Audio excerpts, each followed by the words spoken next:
Hey everyone, this is Arjit Chauhan and in today's video lecture I'm going to discuss about concept of assessment and evaluation, its characteristics and types.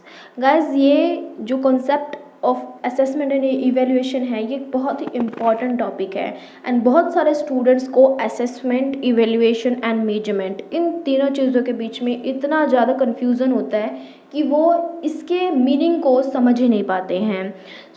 आज मैं इस video में आपकी सारी confusion दूर करने वाली हूँ। What is measurement, what is assessment and what is evaluation. इस वीडियो को देखने के बाद आपकी ये सारी कन्फ्यूजन दूर हो जाएगी। प्लीज़ गाइस इस वीडियो को एंड तक देखिए। अगर आपको हमारी वीडियो पसंद आती है तो इसे लाइक, शेयर एंड कमेंट करना ना भूलिए। हम वीडियो स्टार्ट करते हैं। सबसे पहले हम बात करते हैं व्हाट इज़ मेजरमेंट। हमें असेसमेंट और इवैल्यूएशन को पढ़ने से पहले ये जानना इम्पॉर्टेंट है कि what is the meaning of measurement, कि आखिर मेजरमेंट क्या होता है। सबसे पहले हम बात कर लेते हैं मेजरमेंट की। It is mainly concern with collection and gathering of data. इसमें क्या बात करी गई है? Collection and gathering of the data. अब इसमें सिर्फ और सिर्फ हम क्या करते हैं कि किसी भी स्टूडेंट का, हम बीएड स्टूडेंट्स हैं एंड हम क्या करते हैं कि किसी भी स्टूडेंट का, सपोज़ हमने क्लास में कोई टेस्ट लिया है, तो क्लास में हमने टेस्ट लिया है और एक क्लास में 50 स्टूडेंट्स हैं, तो उस टेस्ट में हमने अगर 20 मार्क्स का टेस्ट लिया है तो उस टेस्ट में किस किस स्टूडेंट के कितने कितने मार्क्स आए हैं। सपोज़ ए के 15 आए हैं, बी के 14 आए हैं, सी के 10 आए हैं। इस तरह हम 15 स्टूडेंट का डाटा इकट्ठा कर लेंगे, एक कलेक्शन कर लेंगे, तो उसे हम क्या कहते हैं? उसे हम कहते हैं मेजरमेंट करना, किसी चीज़ को मापना कि किसके कितने मार्क्स आए हैं। It is mainly concern with the collection और gathering of data. For example student scores in examination, कि स्टूडेंट के किसी भी एग्जामिनेशन में कितने स्कोर आए हैं। इट इज़ एन एक्ट और process of measuring physical properties of objects such as length and masses. हम क्या करते हैं, कोई भी फिजिकल, ठीक है, कोई फिजिकल प्रॉपर्टी को जब हम नापते हैं या मापते हैं। Similarly in behavioural sciences it is concern with measurement of psychological characteristics such as neuroticism and attitude towards various phenomena. The measurement involves assigning a score or on a given task performed by the learner, for example 33 out of 50. अब इसमें क्या है कि मान लो हमने class में test लिया student का और उस स्टूडेंट के 33 मार्क्स आए हैं 50 में से। ये क्या हो गया? ये जस्ट एक मेजरमेंट हो गया कि हाँ हमने माप लिया कि एक बच्चे के इतने मार्क्स आए हैं या पूरी क्लास में से किस किस स्टूडेंट के कितने कितने मार्क्स आए हैं। तो इसे हम क्या कहते हैं? इसे हम कहते हैं जस्ट मेजरमेंट करना, जस्ट माप लिया हमने, ठीक है। अब हम बात करते हैं असेसमेंट के बारे में। असेसमेंट क्या होता है? Assessment in education is the process of gathering. जैसे हमने मेजरमेंट में क्या किया था? गैदर किया था डाटा को, गैदरिंग, इंटरप्रेटिंग। अब असेसमेंट में क्या हो गया? Gathering plus interpreting, recording and using information about people's response to an educational task. हम क्या करते हैं? मेजरमेंट में सिर्फ डाटा को कलेक्ट और गैदर करते हैं और असेसमेंट में हम क्या करते हैं? उसको इंटरप्रेट करते हैं, उसकी व्याख्या करते हैं, रिकॉर्ड करते हैं उसे and using information about people's response to an educational task. Means जैसे कि फॉर एग्जांपल जो हमने आगे लिया था कि हमने 50 स्टूडेंट्स को 20 में से मार्क्स दे दिए, उसे एक पेपर पर रिकॉर्ड कर लिया। रिकॉर्ड करने के बाद हमने ये इंटरप्रेट कर दिया कि एक इस स्टूडेंट के 60% मार्क्स हैं, इसके 70% मार्क्स हैं, इसके 80% है। तो इस तरह से हमने क्या कर दिया? उसकी इंटरप्रिटेशन कर दी कि इस स्टूडेंट के इतने इतने मार्क्स आए हैं, ठीक है। तो ये क्या हो गया? हमारा असेसमेंट हो गया। उसके बाद हम क्या कहते हैं? इसमें क्या कहा गया है कि the term assessment is often interchangeably with the term evaluation and measurement. कभी कभी हम असेसमेंट को इवेल्युएशन एंड मेजरमेंट के साथ कंपेयर करना स्टार्ट कर देते हैं। However assessment is narrow meaning than evaluation. Assessment का इवेल्युएशन से थोड़ा नैरो मीनिंग, कम मीनिंग होता है एंड इसका ब्रॉडर मीनिंग होता है किससे, मेजरमेंट से थोड़ा सा ज़्यादा इसका ब्रॉड मीनिंग होता है, और इवेल्युएशन से थोड़ा कम, मीन्स ये मिडल में आता है, ये बीच में आता है इन दोनों की, ठीक है। In derivation the word assess means to sit beside और टू असिस्ट द जज, मतलब कि जो जज है, जो जजमेंट करने वाला है, जो पर्सन है, उसकी हेल्प करता है ये जजमेंट पास करने में, ठीक है। तो अब हम बात कर लेते हैं, हमने मेजरमेंट समझ लिया, असेसमेंट समझ लिया, अब हम बात करते हैं इवेल्युएशन की। अब देखो इवेल्युएशन में क्या होता है, evaluation is a systematic collection, ठीक है।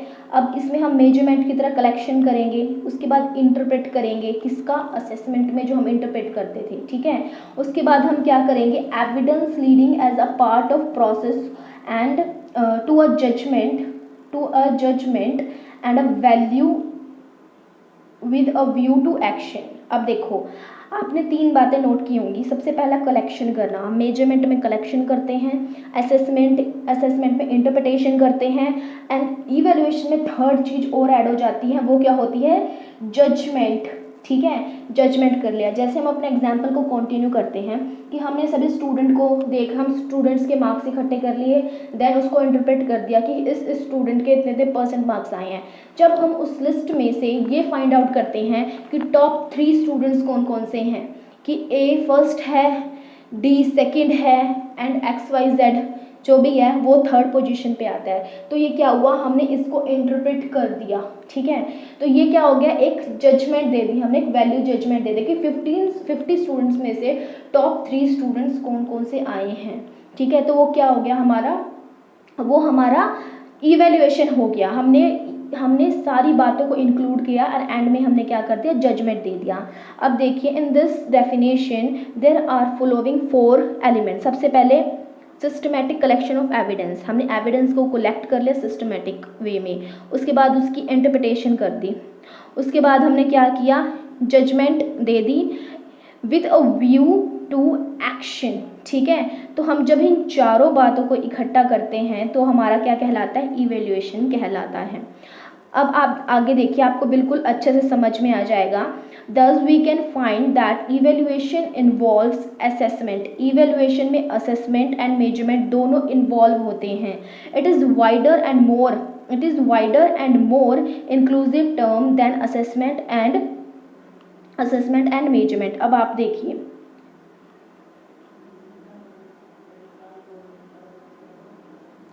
ये मेजरमेंट है, ठीक है। मेजरमेंट क्या है, एक छोटा सा हिस्सा है। मेजरमेंट के बाद क्या आ जाता है, असेसमेंट आ जाता है, और इन दोनों को जब हम इंक्लूड करते हैं तब हमारा क्या आ जाता है, इवैल्यूएशन आ जाता है। तो हम क्या कह सकते हैं कि जो मेजरमेंट है वो इवैल्यूएशन का पार्ट है एंड असेसमेंट भी इवैल्यूएशन का पार्ट है। तो ये एक ब्रॉडर कॉन्सेप्ट हो गया और ये दोनों नैरो कॉन्सेप्ट हैं। आई होप आपको assessment, measurement, assessment and evaluation का मीनिंग क्लियर हो गया होगा गाइस। अब हम बात कर लेते हैं what are the characteristics of evaluation. तो जो उसकी सबसे पहले कैरेक्टरिस्टिक्स है वो है कॉन्टिन्यूस प्रोसेस। इवैल्यूएशन एक लगातार चलने वाली प्रक्रिया है, इसे हम बीच में कभी भी बंद नहीं कर सकते। Evaluation during the class, at the end of the class, at the end of the terms and हर एक स्टेप पर हम इवैल्यूएशन को करते हैं, चाहे वो फॉर्मेटिव हो, समेटिव हो, डायग्नोस्टिक हो, एनआरटी हो, सीआरटी हो, हर लेवल पर, ठीक है, हमें क्या करना पड़ता है, इवैल्यूएशन करना पड़ता है। तो ये क्या है, एक निरंतर चलने वाली प्रक्रिया है। उसके बाद है व्यापक, it is a comprehensive process, ये एक बहुत ही व्यापक प्रक्रिया है। उसके बाद है चाइल्ड सेंटर्ड, जो इवैल्यूएशन होता है वो हमेशा चाइल्ड सेंटर्ड होता है, एक बच्चे के इर्द गिर्द घूमता रहता है। हम ये पता लगाते हैं कि बच्चे को क्या समस्या है, हम उसे किस तरह से दूर कर सकते हैं। उसके बाद क्या है, ये रेमीडियल नेचर का होता है। इवैल्यूएशन हमेशा रेमीडियल नेचर का होता है। हम जब बच्चे की समस्या का पता लगाते हैं तो फिर हम उसको दूर करने के प्रयास करते हैं। उसके बाद है कोऑपरेटिव प्रोसेस है, ये एक बहुत ही इम्पॉर्टेंट जो इसकी कैरेक्टरिस्टिक्स है कि कोऑपरेटिव नेचर का होता है, ठीक है। सहयोग, एक बच्चे को सहयोग प्रदान करने के लिए किया जाता है। उसके बाद है इफ़ेक्टिव टीचिंग मेथड। ये एक बहुत ही इफ़ेक्टिव टीचिंग मेथड है, क्योंकि जब हम इवैल्यूएशन करते हैं तब हमें पता चलता है कि हमने अपने जो गोल्स सेट किए थे वो हमने कहाँ तक अचीव किए, कि एक टीचर को कहाँ इम्प्रूवमेंट की ज़रूरत है, कि उसके बच्चों को बेहतर तरीके से कैसे समझाया जाए। उसके बाद क्या है, कॉमन प्रैक्टिस। इवैल्यूएशन एक कॉमन प्रैक्टिस भी है। जब हम बच्चों के टेस्ट लेते हैं, सेमेस्टर्स टेस्ट लेते हैं, तो क्या है, ये कॉमन सी जो है प्रैक्टिस है। उसके बाद क्या है, मल्टीपल एस्पेक्ट्स। ये एक इसके जो एस्पेक्ट्स हैं वो बहुत तरह के होते हैं। उसके बाद हम बात करते हैं इम्पॉर्टेंस ऑफ इवैल्यूएशन, की इवैल्यूएशन की क्या इम्पॉर्टेंस है। सबसे पहला है इसका डायग्नोस्टिक। ठीक है, डायग्नोस्टिक क्या हो गया, कि जो भी हमने बच्चों को पढ़ाया है, फिर हम जब उसका इवेल्युएट करते हैं तब हमें पता चलता है, अगर बच्चा कोई गलती कर रहा है तो हमें उससे ये पता चल जाता है कि बच्चे का कॉन्सेप्ट क्लियर नहीं है, बच्चा अभी भी गलतियां कर रहा है। तो हम क्या करते हैं, उसे डायग्नोस करते हैं, उसका गलती का पता लगाते हैं, कारणों का पता लगाते हैं कि किन कारणों की वजह से बच्चे को चीज़ें समझ में नहीं आई हैं। उसके बाद क्या करते हैं, उन्हें रेमीडियल प्रोवाइड करते हैं। जब हमें समस्या का पता चल जाता है तब हम उस समस्या को दूर करने के निदान, उसकी रेमेडी को ढूंढने की कोशिश करते हैं कि हम इस बच्चे की समस्या को किस तरह से दूर कर सकते हैं। उसके बाद क्या है, कि to clarify the objectives of education. जो भी एजुकेशन के ऑब्जेक्टिव्स हैं, ठीक है, हमें बच्चों का ऑल अराउंड डेवलपमेंट करना है, उनके कोग्निटिव, अफेक्टिव, साइकोमोटर डोमेन का विकास करना है, तो क्या है, क्लैरिफाई करता है उन ऑब्जेक्टिव्स को। उसके बाद है इट प्रोवाइड्स गाइडेंस। ये बच्चों को गाइडेंस प्रोवाइड करता है, बच्चों की समस्याओं का पता लगाता है, ठीक है, उनका निदान करता है और उनको क्या करता है, गाइडेंस प्रोवाइड करता है कि आप बच्चे ऐसे ऐसे करिए, आपकी समस्या दूर हो जाएगी।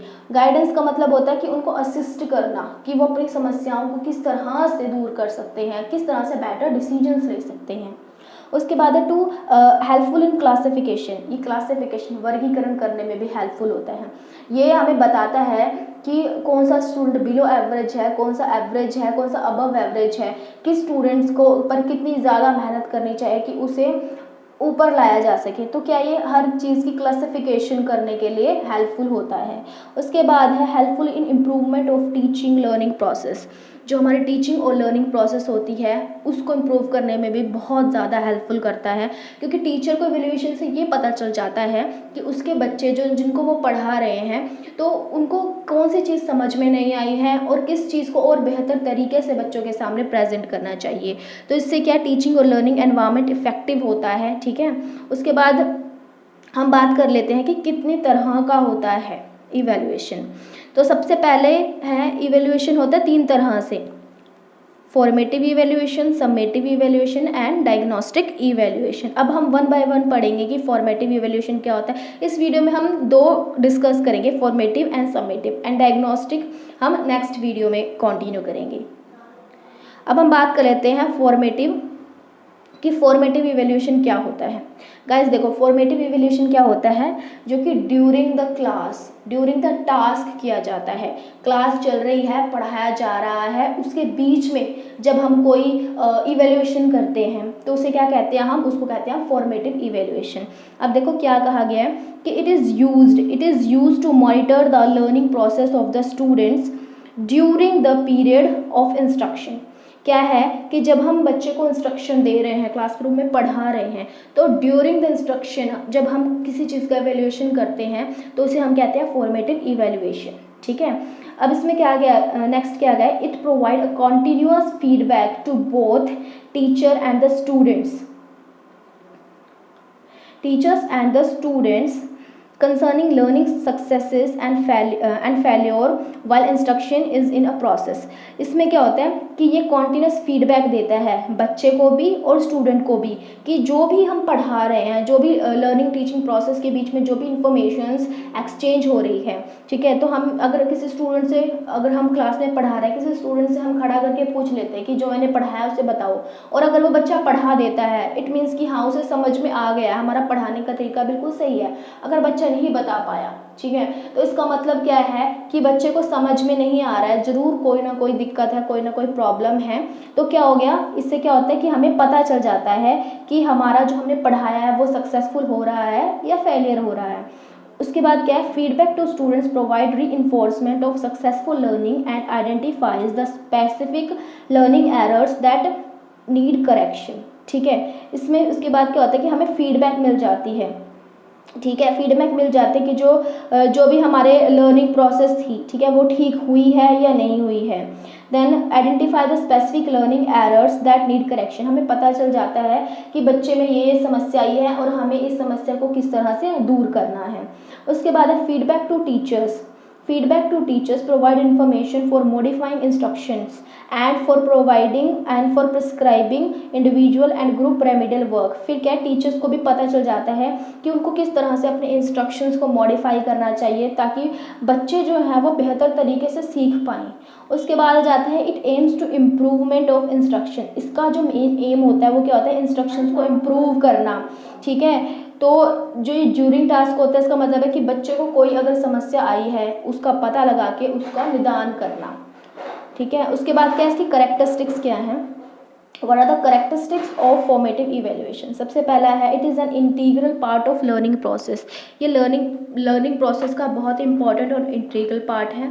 It occurs frequently during the course of instruction, ये during the course of instruction किया जाता है।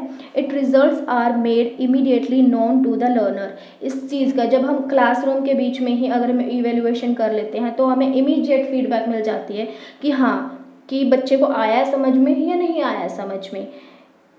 It may sometimes take teachers observation only. ठीक है, it may sometimes takes teacher observations only. Then क्या है, it reinforce learning of the student. क्या है कि स्टूडेंट की लर्निंग है उसको रीइंफोर्स करता है। ठीक है, बच्चे ने अगर सही बता दिया तो टीचर से शाबाशी देता है, अगर बच्चे ने गलत बताया तो टीचर क्या करता है, उसे ठीक करता है, उसे रेक्टिफाई करता है। उसके बाद आ जाता है कि व्हाट आर द पर्पस, कि क्या क्या उद्देश्य हैं फॉर्मेटिव इवेल्युएशन के। सबसे पहला है to provide feedback immediately to both students and teachers regarding the success and failure of the learning। तो immediately हमें पता चल जाता है कि जो भी हमने लर्निंग करी है, जो भी हमने पढ़ाया है या स्टूडेंट ने समझा है वो सक्सेसफुल हुआ है या फेलियर हुआ है। उसके बाद क्या जाता है कि to identify the learning errors that need of correction, कि हमें लर्निंग के एरर्स का पता चल जाता है जिसे हमें ठीक करना है। To provide information to the teacher for modifying instructions and used for improving learning instruction.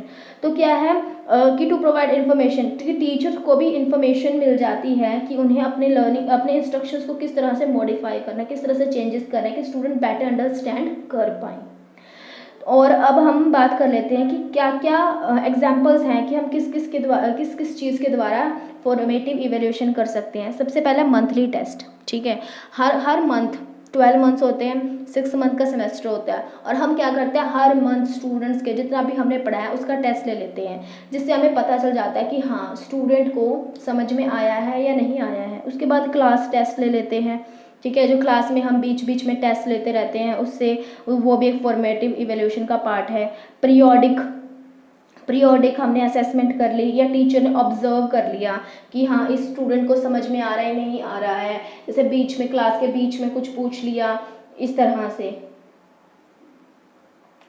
तो उसके बाद आई होप आपको फॉर्मेटिव इवेल्यूशन समझ में आ गया है। अब हम बात कर लेते हैं समेटिव इवेल्यूशन की कि समेटिव क्या है। अब जैसे नाम से पता चल जाता है सम। ठीक है, अब ये क्या है, जो फॉर्मेटिव इवेल्यूशन था वो था ड्यूरिंग द क्लास। ठीक है, ड्यूरिंग द टास्क। अब ये क्या एट द एंड।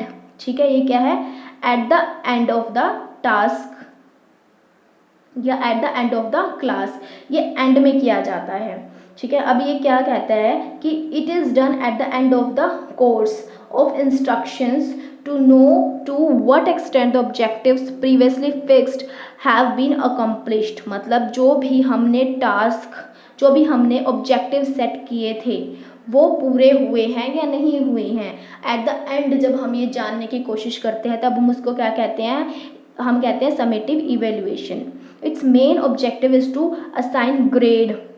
सबसे इम्पॉर्टेंट बात है कि जब हम स्टूडेंट को ग्रेड असाइन करते हैं तब हम इसका इस्तेमाल करते हैं समेटिव इवेल्युएशन का। उसके बाद जाता है it indicates the degree to which the students have mastered and the course content, हमें ये पता चल जाता है कि कहाँ तक, किस लेवल तक बच्चों ने अपने टॉपिक पे, अपने कंटेंट पे, अपने कोर्स पर मास्टरी हासिल की है। उसके बाद आ जाता है इट हेल्प्स टू जज the appropriateness of instructional objective, हमें एंड में ये पता चलता है कि जो भी हमने इंस्ट्रक्शनल ऑब्जेक्टिव सेट किए थे वो कहाँ तक पूरे हुए या नहीं हुए, हमें ये पता चल जाता है। उसके बाद है it has danger of making negative effect, this evaluation में brand a student as a fail candidate and thus the cause frustration and setback in the learning process of the candidate. अब देखिए, जब हम इवेल्युएशन करेंगे, for summative evaluation at the end करेंगे, तो क्या हो गया, बच्चों को एक ब्रांड, ठीक है, एक ब्रांड दे दिया जाता है कि ये बच्चा एवरेज है, बिलो एवरेज है या अबव एवरेज है। अब बच्चों को जब हमने क्लासीफाई कर दिया तो क्या हो गया, अब जो बिलो एवरेज का बेचारा बच्चा है वो तो फ्रस्ट्रेट हो जाएगा, ठीक है, वो क्या सेटबैक कर लेगा कि हाँ मुझे तो कुछ समझ में ही नहीं आता, मैं तो नालायक बच्चा हूँ। तो क्या है, इनको एक ब्रांड दे दिया जाता है इसके द्वारा। उसके बाद क्या है, the test of summative evaluation are given at the end of the course, तो इसका जो टेस्ट है वो पूरा कोर्स खत्म होने के आखिरी में लिया जाता है, जैसे हम अपने फाइनल एग्जामिनेशन होते हैं उस तरह से क्या करते हैं, एट द एंड ये सारे इंस्ट्रक्शंस दे दी, उसके बाद एंड में हमने देखा कि बच्चे की इवेल्युएशन क्या है, उसको नेक्स्ट क्लास में प्रमोट करने के लिए, ठीक है, या फिर हमें उसे ग्रेड असाइन करनी है कि ए ग्रेड है, बी ग्रेड है या सी ग्रेड है, तो इस तरह से हम ग्रेड असाइन करते हैं, या स्कॉलरशिप देने के लिए, तो इसके लिए हम इवेल्युएशन का सहारा लेते हैं, इवेल्युएशन की मदद लेते हैं। उसके बाद बात कर लेते हैं करेक्टरिस्टिक्स क्या क्या है समेटिव इवेल्युएशन की। सबसे पहला जाता है it is terminal in nature as it comes at the end of the course of instruction, ठीक है, ये क्या है, at the end of the course और एट द इंस्ट्रक्शन किया जाता है। उसके बाद है it is judgmental in character in the sense that it जजेस the achievement of the pupils, ये अचीवमेंट को जज करता है कि बच्चे ने कहाँ तक, किस लेवल तक अचीव किया है। ये रेमीडियल और डायग्नोस की बात नहीं करता, रेमीडियल और डायग्नोस की बात फॉर्मेटिव करता है, ये असेस करता है, ये जजमेंट पास करता है। उसके बाद है it views evaluation as a product because its chief concern is to point out the level of attainment, ये क्या है, एक प्रोडक्ट है, और जो फॉर्मेटिव इवेल्युएशन है वो क्या होता है, एक प्रोसेस होता है, और ये एक प्रोडक्ट होता है जो ये पता लगाता है कि बच्चे ने किस लेवल तक अपने गोल्स को अचीव किया है, कि उसने कहाँ तक जो है अपने गोल्स को अचीव करने में सक्सेस हासिल की है। उसके बाद क्या है कि it can not based on teachers observation only, ये सिर्फ टीचर ऑब्जर्वेशन पर बेस नहीं होता, ये बाकायदा पूरे टेस्ट लिए जाते हैं, पूरा एक शेड्यूल बनाया जाता है जिसके अंतर्गत हम क्या समेटिव इवेल्युएशन करते हैं। उसके बाद क्या है it does not pin point difficulties faced by the learner, ये कोई डिफ़िकल्टीज़ को पिन पॉइंट नहीं करता, जैसे हम फॉर्मेटिव में पता लगाते थे कि बच्चे को क्या समस्या आई है, इसमें समस्या का पता नहीं लगाया जाता, इसमें एंड रिजल्ट देखा जाता है कि हाँ बच्चा पास है या बच्चा फेल है, बस। उसके बाद है it result can be use for placement and grading purpose, कि बच्चे को नेक्स्ट क्लास में प्रमोट करना है, उनको ग्रेड देनी है या उनका कहीं प्लेसमेंट करना है, तो इस पर्पस के लिए इसको इस्तेमाल किया जाता है। It reinforce learning of the students who has learned an area, ये रीइंफोर्समेंट प्रोवाइड करता है बच्चे को, एंड इट मे और may not motivate the learner, some time it may have negative effect, कई बार इसका नेगेटिव इफेक्ट भी होता है कि जो बच्चा बिलो एवरेज है, जिस बच्चे के कम मार्क्स आए हैं, तो वो क्या उसके ऊपर नेगेटिव असर पड़ेगा, ठीक है। उसके बाद हम देखते हैं पर्पसेस क्या है समेटिव इवेल्युएशन की। सबसे पहले है to determine the extent to which the instructional objective have been made, ये डिटरमाइन करना कि जो हमारे इंस्ट्रक्शनल ऑब्जेक्टिव्स हैं वो कहाँ तक अचीव हुए हैं, कहाँ तक पूरे हुए हैं। To certify students mastery of the intended outcomes and use for assigning grade, ये पता लगाना कि बच्चे ने अपने जो सब्जेक्ट है उस पर कितनी मास्टरी हासिल किया और उसको ग्रेड असाइन करना। To provide information for judging appropriateness of the instructional objective, ठीक है, कि जजमेंट प्रोवाइड करना कि कहाँ तक इंस्ट्रक्शनल ऑब्जेक्टिव क्या पूरे हुए हैं। To determine the effectiveness of the instruction, और इंस्ट्रक्शंस की इफेक्टिवनेस को डिटरमाइन करने के लिए हम समेटिव इवेल्युएशन का यूज़ करते हैं। एग्जाम्पल्स क्या हैं, सबसे पहले है traditional schools and university examination जैसे कि हमारे नॉर्मल स्कूल्स में फाइनल एग्जामिनेशन होते हैं, उस तरह से standard test, teacher made test या प्रैक्टिकल और ओरल टेस्ट जब हम लेते हैं तो वो क्या होता है, समेटिव इवैल्यूएशन का क्या है, एक एग्जाम्पल है। अब हमारा इस वीडियो का लास्ट टॉपिक क्या है, हम ये देखते हैं कि आखिर समेटिव इवैल्यूएशन में और फॉर्मेटिव इवैल्यूएशन में क्या डिफरेंसेस हैं दोनों में। सबसे पहले बात करते हैं फॉर्मेटिव की। Conducting during the process of the instruction, जैसे मैंने आपको बताया था कि ये जो प्रोसेस चल रही है क्लासरूम, ड्यूरिंग द प्रोसेस किया जाता है, ये ड्यूरिंग द प्रोसेस किया जाता है, ठीक है। और जो समेटिव इवैल्यूएशन है क्या किया जाता है, at the end of the class या at the end of the lesson, at the end of the chapter. और उसके बाद क्या है, aims to evaluate the learning process, ठीक है। लर्निंग प्रोसेस को इवेल्युएट करा जाता है कि टीचिंग लर्निंग जो प्रोसेस हो रही है वो ठीक से चल रही है या नहीं चल रही है, बच्चे को समझ में आ रहा है या नहीं आ रहा है, कोई दिक्कत तो नहीं है। और ये क्या जानने के लिए क्या जाता है, aims to evaluate the final output, ये फाइनल आउटपुट को जानने के लिए क्या जाता है कि हाँ अब पढ़ा दिया, बच्चे को समझ में आ गया या नहीं आया, हाँ या ना। उसके बाद क्या है, take the place continuously in the course of instruction, ये जो कोर्स ऑफ इंस्ट्रक्शन है, जो चीज़ चल रही है उसके बीच बीच में कॉन्टीन्यूसली किया जाता है। Usually takes place in regular intervals, weekly या मंथली, ठीक है। ये वीक में या मंथ में हम कभी भी चेक कर सकते हैं जो भी चीज़ हमने पढ़ा दी। बस ये या ध्यान रखिए कि कोई चीज़ चल रही है तो फॉर्मेटिव है, और जो चीज़ होकर ख़त्म हो चुकी है, ठीक है, ख़त्म हो चुकी है, उसके बाद जैसे कि कोई लेसन है वो हमने पढ़ा दिया, ख़त्म हो गया, उसके बाद वो क्या हो गया, समेटिव इवैल्यूएशन। कोई भी चीज़ को ख़त्म होने के बाद जब हम उसको इवैल्यूएट करते हैं वो समेटिव है, और कोई चीज़ चल रही है उस बीच करते हैं तो वो फॉर्मेटिव इवैल्यूएशन है। उसके बाद क्या आ जाता है, implementing through teachers observation and oral questioning. हम टीचर ऑब्जर्व कर सकता है, बच्चे को देख के बता देता है, ठीक है, या कोई क्वेश्चन पूछ लेता है तो इससे पता चल जाता है कि क्या समस्या है। इसमें क्या है, purpose is placement, certification etcetera, and implementing through test and exam. इसको हम किस तरह से पता लगाते हैं, कोई टेस्ट ले लिया या कोई एग्जाम ले लिया, इसके द्वारा हम पता लगाते हैं। तो इस वीडियो में गाइस इतना ही, अब मिलते हैं हम आपसे नेक्स्ट वीडियो में। तो थैंक यू सो मच।